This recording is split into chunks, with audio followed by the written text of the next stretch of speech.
Hey friends, David Robbins, president of Family Life here. And before Dave and Ann get started with this episode, I wanted to thank you for helping us work toward our vision that every home would be a godly home.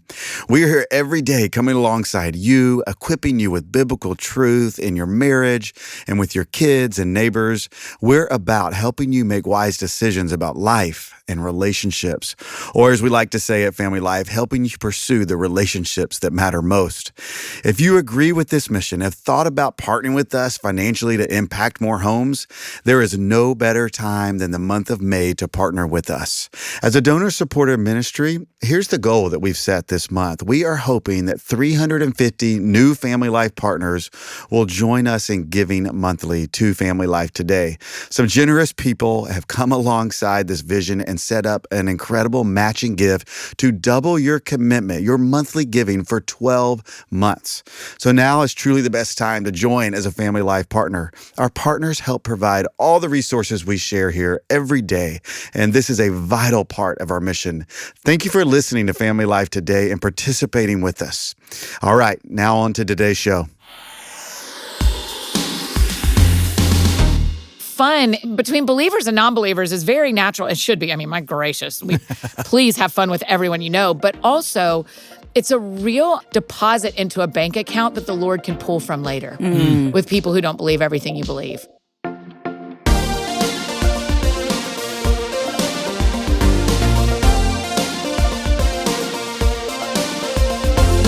Welcome to Family Life Today, where we want to help you pursue the relationships that matter most. I'm Shelby Abbott, and your hosts are Dave and Ann Wilson. You can find us at FamilyLifeToday.com or on the Family Life app. This is Family Life Today.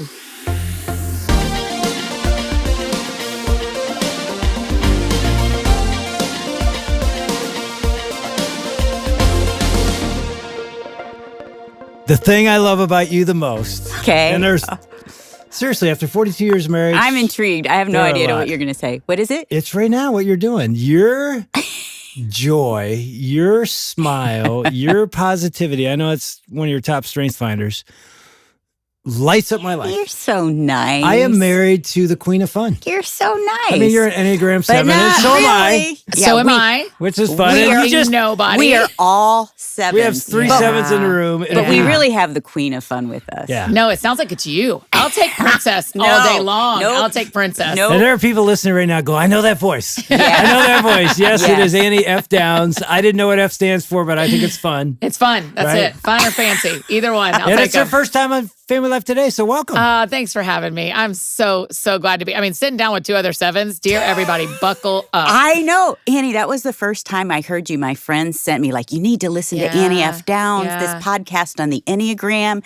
And she said, this is you and Dave. Yeah. And so that's when I first started listening, and you're amazing. Oh, you're kind. Yeah, those Ennea summers have been so fun. It's so good to, I mean, you were talking about strength finders. Like, it's so good that there are all these tools that come alongside our humanity. Yeah. The tools are not the gospel, but the tools are tools. And they're fun. And they get to help, and they're fun. And they get to help us go like, man, now I understand why I do the things I do, and I can correct my behavior, you know? So I've found the Enneagram to be really and I can helpful help. for that. It helps me with my friends, my kids, my husband. It's But really strength finders, I feel the same way about, like, knowing who has high woo. I'm like, Oh, that's you why I have like woo? you so much. Oh, yeah. But I mean, I feel like you do too. Do you not have woo at the top? I don't think we have it as high as you do.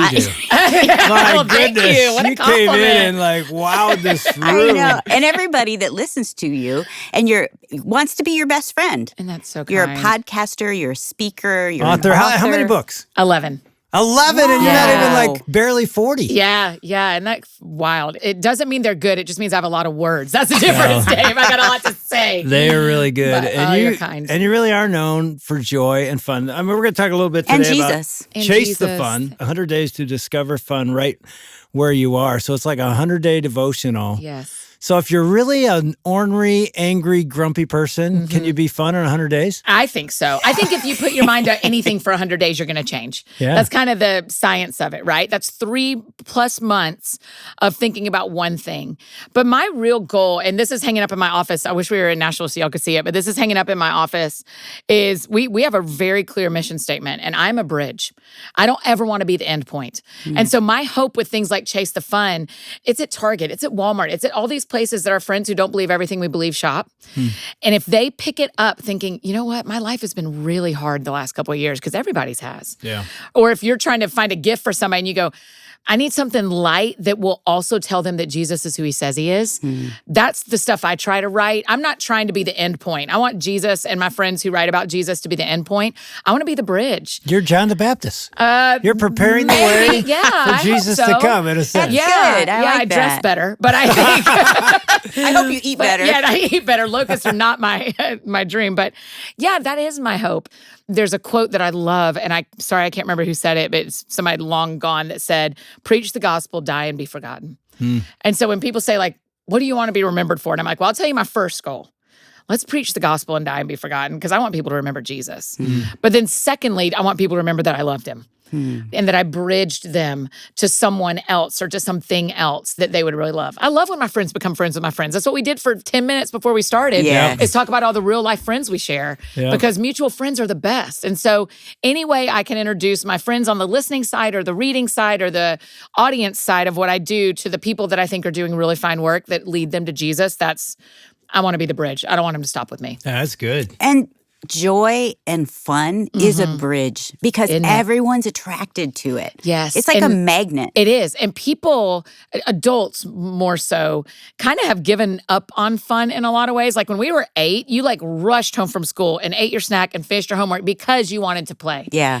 And now, because of spouses and kids and mortgages and yards to mow and stress, we just don't prioritize it anymore. And what we've actually lost is a lot of connection and a lot of vulnerability. When we've lost fun as a part of our daily lives. I get to talk about fun a lot. They ask me about it a lot. And one of the things I say a lot is that I genuinely think we all make time in our calendars for the thing that makes us the healthiest and the happiest, though I don't think pursuing happiness is a real long-term goal. But we make time for that stuff on our calendar. And so we need to move fun from our to-do list to our actual calendar because it actually makes us healthier people. Put it in there. Oh, yeah. Schedule it. What does that look like? Like, what's that look like on your calendar? For new fun people, I mean, I'm a big believer in Sabbath. I think it's part of how God made us. I think how God made the world, right? He modeled it. We need a day away from our phones and away from the internet and off of social media and not purchasing things. We don't need to be part of the world having to run 24/7. And so I say to friends a lot, like, just put a 30-minute block on your Saturday or Sunday on your calendar and call it fun. And then what happens is everybody panics, because what are we going to do? What are we going to do? That calendar just says fun. So then you're sitting around a table like this, or you're eating lunch or dinner with your family or your roommates or your friends and your spouse or your partner, and you're going, so what sounds fun to you? And I'm going to let y'all in on our secret. If you ask people what sounds fun to you and then you ask them why 3 times, you are going to get to the heart of what really matters. Oh, good. To them. Ask Dave. Okay, Dave, you ready? What? Here we go. I should have just done it, Ann. I'm sorry. I should have just done it instead of do it. explaining it. So, Dave, tell me what sounds fun to you. I might not have to do 3 because he may be too honest. What sounds fun right now? Yeah. Anything. Pickleball, Okay. golf. Why is it sports things? It's energetic. It's moving my body. It's with people. It's laughter. And you know what? My number one strength finders? Competition. Interesting. And people hear that and they're like, all you want to do is win. And the guy who taught me that said, no, it isn't you just want to win. You always want to do better than yesterday. Yeah, you're your own biggest competitor. So I think all those Where'd things you learn are like, that? Where did I learn it? Yeah. Playing sports growing up, I guess. Yeah. Oh, go deeper. Being That's in good. rock bands, it was just like, I want, what do you mean go deeper? You can't get any deeper. No, my deeper was, what are you trying to escape from?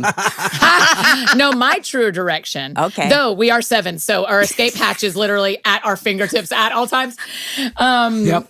The deeper thing is that almost always, and you'll find this true when you ask this to your friends and family, is it comes down to childhood or your grandparents. Oh. Wow. And it is because what we actually are always looking for is to reconnect with the version of ourselves that didn't know that the world was this hard. Whoa, okay. And there's mine, because Yeah. I ran away from the home to play sports and play music Yeah. because of 2 alcoholic parents and abuse and divorce. Yeah. And I was good at it. So I'm like, hey, That was see your you later. fun. Yeah, so it's still fun for you because your inner Dave, your Dave that you've always been, has this connection that says, when I am playing sports, I'm safe. When I'm playing sports, I'm good and I'm good enough. And when I'm playing sports, my physiological self knows that I'm getting things out that make me feel stressed. Welcome to Dave Wilson's life. Wait. That is exactly I didn't want to be the truth. psychoanalyzed here. Let's move on to one of you guys. What about you, Annie? What sounds fun to me? What does sound fun to me? Hey, you're the girl. You wrote this. I know. I just have so many options. I think I am tired. And so what sounds fun to me is a vacation at the beach. So what I'm actually hearing myself say, if I do the process on myself about what sounds fun to me and what it looks like for me to chase fun, is I need to say to myself, why does getting away from everything feel good? That's escape hatchy. Yep. And what would feel good about that? Well, the things I'd get to leave behind that feel scary right now or stressful right now or not safe right now are things I'm digging into with my therapist that I can't get away from because they're in my mind. Ooh, Do you know what I mean? yes. Like we're opening some new doors and getting some new healing, but revealing comes before healing. And it's heavy. And I'm sitting there. Yeah. And so I'm going like, I wish I was at the beach. I wish I was sitting at the beach. And this weekend when I was at that wedding in California, I went by myself to the beach for like an hour. And I was walking and I sat down and the waves are crashing and it's beautiful. And I'm listening to John Eldridge's podcast. And suddenly 2 dolphins crested. I don't care about animals. Don't quote me on that. I mean, I think they're fine, but I'm not like, animals. And I start sobbing. What? And I'm like, Looking at the dolphins? yes. And I said to the Lord, okay, what's this about? Yeah. And I thought, they look so free. Ooh. And then I was like, oh, we've really got something going on here. Hmm. So what sounds fun to me is sitting at the beach watching dolphins swim. But what I actually need is to be reminded that Jesus has already set us free. I am free. I don't need more freedom. I'm free.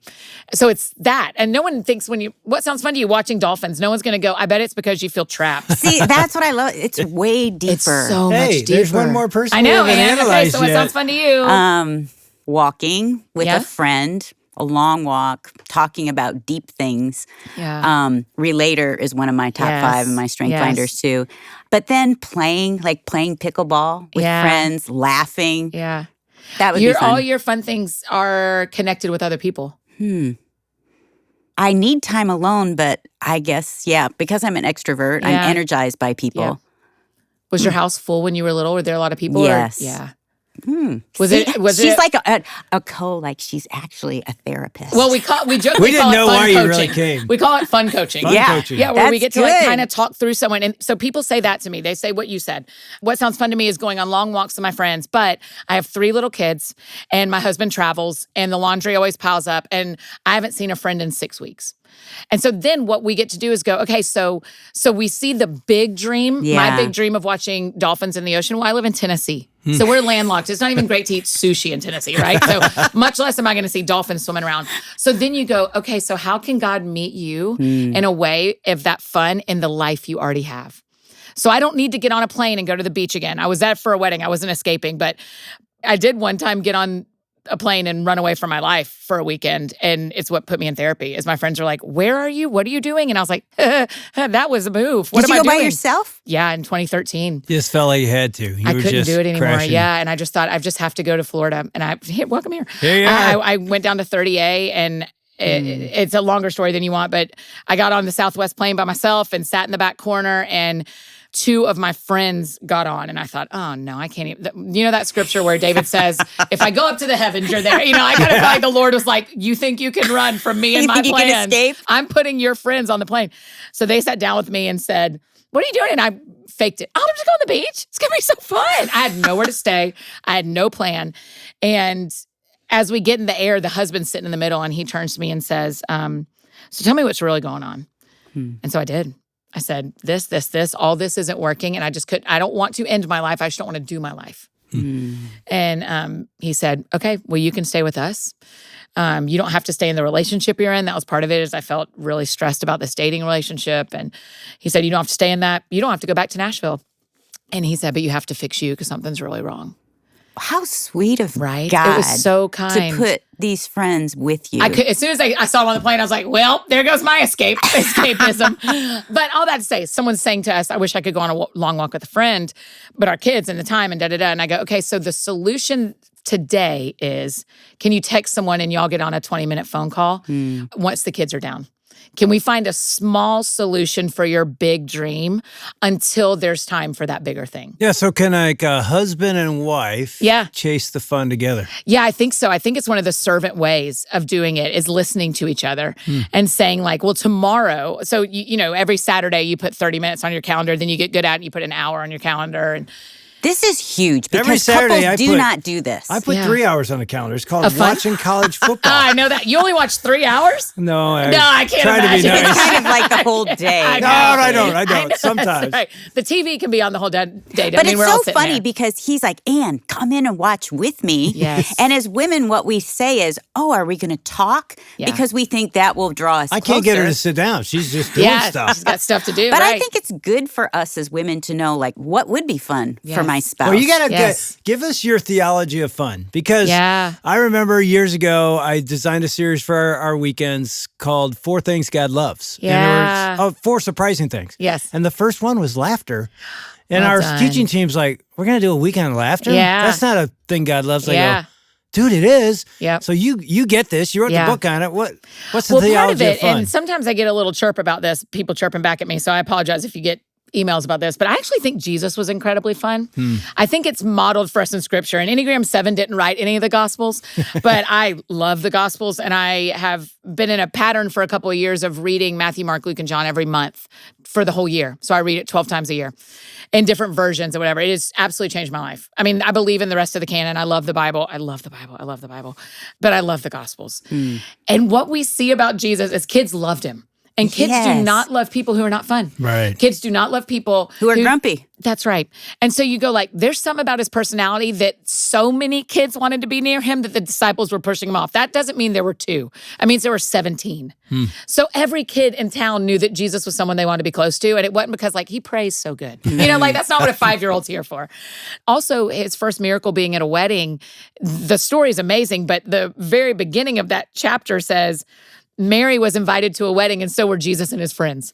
And nobody's inviting a bunch of 20-year-old guys to a wedding that are not fun guys. So you're going, oh man, people wanted Jesus at parties. All the non-believers invited him to parties. People wanted him around. That's why he had to say like, hey, I'm not here for the well, I'm here for the sick. And even the broken, the lost, the sad, like they were so drawn to him. He was winsome. Yeah, he is winsome. Hey, you know what I just thought? I just thought, how many Christians are invited to parties? Right. It's a sad thing. Yeah. If you're not getting invited to parties, yes, you're not a joy bringer. People don't want you there because you're going to judge and say, hey, you shouldn't. Whatever. And I get it. I understand. There's things at parties that we don't agree with. Have we been invited to any parties I lately? know.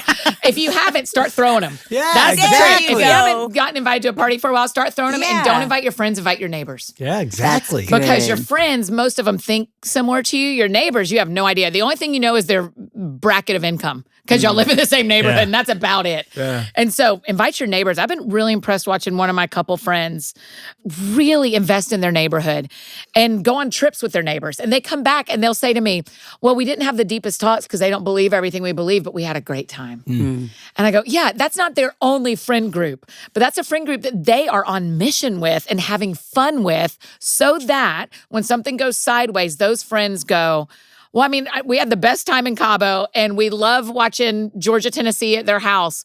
But now that we've had a miscarriage or now that we have had a money problem come up or now that I lost my parent, that's who I'm going to call.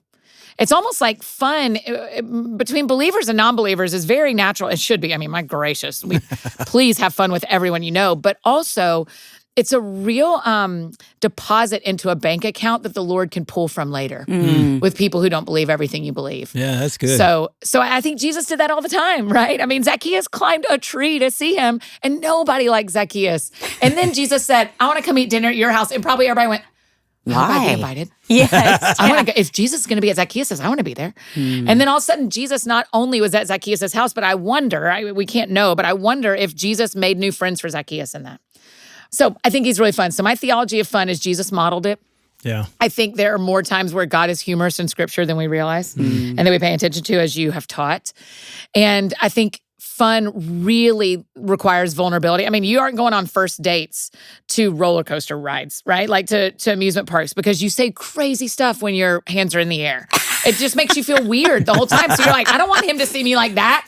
I need him to see my hair looking right, not like that. And so there's just a level of vulnerability between people when even if they're fishing together or watching sports together. The vulnerability of explaining who you are to the people around you happens in fun and connection. And I just think it's beautiful. Eternity's set in our hearts. Yeah. And so I also think those moments, like when you're playing sports or when you're walking with friends, I think those moments might be God going like, do you want to know what the whole thing's going to feel like? It's going to feel like this. So, you're the girl of fun. Yes. And the princess at this table. Princess Not of the fun. queen. You're the princess. Like an hour before this interview, Yes. I had this thought. It just came to me, and I thought, talk about fun. What have you got? Oh, you're going to play us a song? Now, he wrote you a song. I can't believe this. I was sitting at home, and I'm like, we got Andy coming in. What could I do? And this sort of hit me. And it's not rehearsed or anything, so who I'm knows? so happy. But, I grew up in the 60s, so the Beatles were my band. And it's like... Annie is a girl from Nashville, Tennessee. She makes us all chase the fun. Annie's laughing joy is simply contagious, and God wants to give us some. Yeah. Chase the fun. Chase the fun. Follow Annie right to the sun. S-O-N. Oh. Chase the fun. Chase the fun. Get that money right to the sun. Anyway, something like that. That is awesome. Now, if I'd have gotten here, if I'd have gotten here and you didn't like me, were you not going to sing the song? Probably Were you not. like, okay, I feel such an honor then. you would feel love like you. I I earned knew it. we were going to like you. I mean, That we is listened so to sweet. you. It's terrible. It was a 5-minute little thing. Oh, it's Ann- fantastic. Your Ann's words looking are at really me. good. What are you doing over there? I'm like, It's been a long I time since said anybody you wrote me a should- song, so I'll take it. That's Oh, so yeah. sweet. Thank you. I Whatever. loved it. Follow her to the sun. No, That- I mean, what you just that's the explained, joy. though, about the theology of fun, Mm-hmm. I think the church has missed. Yeah. I don't think we are known to be joy-bringing people. We're known Yeah. for hypocrisy and judgment. Yes. I mean, what if our neighborhood, anybody, it was just like, I want her at my party. I want him at my Yeah. party. Well, Because Dave- that's what they wanted Jesus there. Yes. Yes. You are that, though, too. Yeah, I bet. When our kids were little, Yeah. Dave is, no parent is out in the yard. And so Dave, now I'm realizing, this is because of part of who we are and how God made us, but Yeah. we are outside playing games. All the neighborhoods are knocking on the door asking, can Mr. Wilson come out and play? And it was amazing because they all gift. congregated in our Yes. yard because you are so fun. Yes. You're laughing, you're messing around, Well, you're I mean, encouraging. honestly, we, Enneagram 7s, we Yeah. didn't know what we were then. Yeah. But I mean, you're playing capture the flag and getting a thorn in her eye and going to the hospital, and Yeah. the boys are like, "You're so cool." Right. She can't see for a month, but Right. she's so cool because it's like fun is an overflow. And I think That's I've said this: beautiful. is it a choice? Joy's a choice. Yeah, I think it might. I think And it fun is. sorta, Yeah, I like think you say, put it suffering's on not a your choice. calendar. Yeah. Suffering's not a Yeah. choice. Pain is not a choice. Those are Right. going to be gifted to us. And we all walk in that. That's right. Laughter isn't always a choice. It catches you off guard, Yeah. right? And some of the beauty of it is Yeah. how it catches you off guard. But I do think fun can be a choice, but you can also be surprised by it. Like, that was so much more fun than I ever predicted. Yeah. Or, man, that was so fun. I did not know. Or I needed that. How many times have you got, man, Yes. I needed to laugh. I got so tickled. I was in Israel a couple weeks ago. We were doing a tour and they have these things that the tours use called whispers. Have you used them before? Yeah. Where the guy is in your ear. So one of our pastors at the church, the guy's doing the normal tour. His name's Avi. He's wonderful. Doing the normal tour on channel 45 of the Whispers. Well, one of our pastors says, hey, I'm going to do the channel 35 tour. And then he just starts saying to me, so there's this big container that they found and they were like, they stored food in here for 3 years. And Pastor Chris says, it was all soft cheeses. And I am tears. I'm laughing so hard at the idea of like a whole container full of soft cheeses for 3 years in 200 AD. And I thought, I had no idea how much I needed just to do, because then the tour guide's watching us and he's like, and he's Israeli. He's like, I don't quite get the joke. And I'm like, well, now we're the church kids who are laughing in the front row. And that makes me double down even harder. And I was like, this feels so good. I didn't even know I needed it. And we explained it to Avi later. But that kind of stuff, it's like, What a gift when fun surprises you. Often, I think if we will pursue it, if we will chase it, 3 out of 4 times you're going after it. And because of those 3, the 4th time it comes after you. I think what is true, you've made yourself available to it. Yeah. And so I love it. I mean, you know this, it's amazing what happens to our soul when there's laughter or joy in our life. Yeah. When we started our church 30 years ago, you know, you set your core values, DNA. One of the things we put in every weekend, there's got to be joy and laughter in the service. And you know why? You know why? Because it breaks down defenses. That's right. People walk in, don't want to be there. Their arms go from cross and they're laughing at something. Yes. They are unexpectedly laughing in church and they're like, Yes. that was well done. It was really funny. Now they're ready to listen to the message. You want to hear something crazy? We did, but this is when we were still in the high school. Before we built, I know you just we said. built 4 buildings, but we were in this high school. It's first year, and our arts guy said, "Hey, so today's about joy and laughter. So one of the things that I've read that really works is when somebody laughs hilariously, it's contagious. It just goes through the room." Gosh. We're like, what are you talking about? And I'll never forget. He's like, no, really. I was at this thing, this leadership motivational thing. And this guy got up and he just started, and next thing you know, the whole room's laughing. So let's do that in the service, and then you can preach about it. I go, okay, we can try it. Give it but a who's go. going to do it? He goes, you do it. Oh, no. I go, I'm not doing it. Yeah. So I had to do it. Did it work, though? So I get up. I mean, I walk on stage or whatever. How many services are y'all doing at this time? 3 that So you're day. down to do all 3. This is number Woof. 1. I literally get up there and I'm like been coached. Just laugh. Don't say anything. Don't tell a joke. So I go, ah! Nobody Oh, moves. no. So I do it again. And he told me, if they don't go, just keep going. They will eventually do it. Annie, I did it for like 5 minutes and they're all sitting there like, this is the dumbest thing ever. So I preach, we get done, we get the debrief in the green room. I'm like, dude, we're done. We're not doing that again. Oh, no. You got to do it better next time. I'm like, no, I am not doing it. But isn't that crazy? I mean, we were so committed to joy and laughter that we went there. Went a little wrong that time. I was wrong. Hey, I got to ask one last question, though. Okay. What if a listener right now is like really hurting? Yeah. They've really gone through something tragic. They could be in a divorce right now, lost a child, whatever. And they're listening to this going, this is so frivolous. You don't get it. I can't choose fun right now. Yeah. And you can't in some ways. Yeah. What do you say to them? I have very personal experience with this because this summer I decided to do the best summer ever. And I made a list of everything I wanted to try that I'd never tried, of every wedding I was going to, of every concert I had tickets to. And the reason I made that list is because we knew my sister was going to have a baby that wouldn't live. And so we knew grief was coming. So I thought one of the ways I can partner with the grief, not combat it. We don't try to beat grief. We hold hands with it. Yeah. But I thought at the same time that our family is going to grieve deeper than we ever have so far, is if I also have my eyes on what brings me joy and laughter. And so I would say to any of our friends suffering, make a list. Just make a list. If there's 2 things on it, if you love a milkshake from McDonald's, if you like going to the park, if Garth Brooks is coming to town, if there's a wedding coming up that you're going to.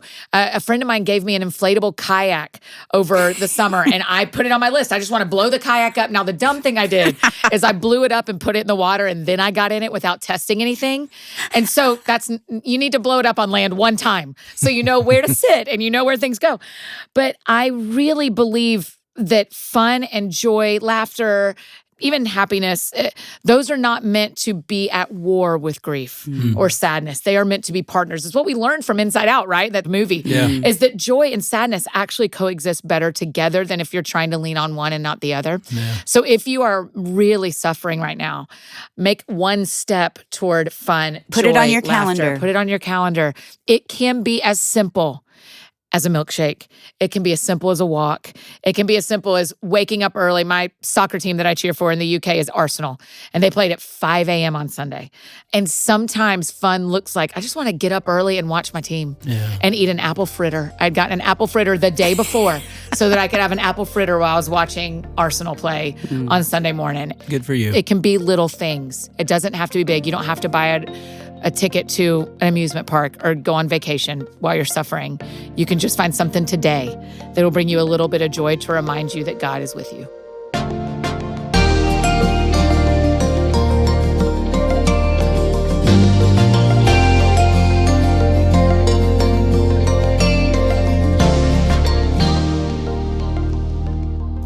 Hi, I'm Shelby Abbott, and you've been listening to Dave and Ann Wilson with Annie F. Downs on Family Life Today. I love that she's been talking about the practicalities of chasing fun. The other day, I was a little bit down, and I decided to just grab a handful of chocolate chips from our baking container. And that was fun. It made me happy when I did that. I stopped with one handful, but it was great.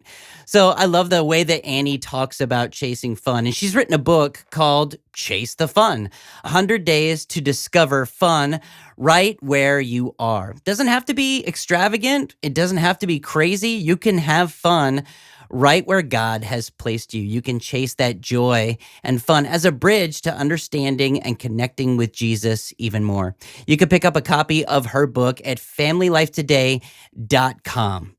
Now, this month is a very unique month. Isn't that right, Dave and Ann? It's the first day of our May Match campaign for Family Life. Which is pretty great. Yeah, I mean, it means that if you give a gift, a financial gift to Family Life, it'll be doubled. And we're really looking for Family Life partners, which means they're monthly givers. And we're really longing for you to partner with us in this ministry. Yeah, and so when you jump in and say, you know what, I believe in Family Life, it's changed my life, I want to help it change other people's lives, and you jump in and become a partner, which is, again, monthly, you become a part of our family. And I don't know if you understand, we thrive because of partnerships. And it's amazing that we have a $200,000 matching donor gift. So anything you give will be doubled. For the rest of the year. Yeah. So jump in right now, help us out. And by the way, you also get a Weekend to Remember gift card, which is amazing because you get to go to the Weekend to Remember free or give it away to somebody else. We just want to say thank you for jumping in with us. We need partners. Partners make this ministry go, and we're asking you to jump in. Now's the best time, May 1st. Do it today. Yeah, you can go online to FamilyLifeToday.com, or you could give us a call with your donation to become a partner at 800-358-6329. Now, that could be a one-time gift to become a partner or a recurring monthly gift as well. Again, the number is 800, F as in family, L as in life, and then the word today. Now, tomorrow, what do we need to do to stop allowing fear to hold us back? What does it mean to be brave? What does it mean to build your faith by trusting and taking steps of faith, listening to God's whispers and following his voice? Well, Annie F. Downs is going to be back again tomorrow with Dave and Ann Wilson to talk about stepping out in faith and allowing God to usher us into more. That's tomorrow. On behalf of Dave and Ann Wilson, I'm Shelby Abbott. We'll see you back next time for another edition of Family Life Today.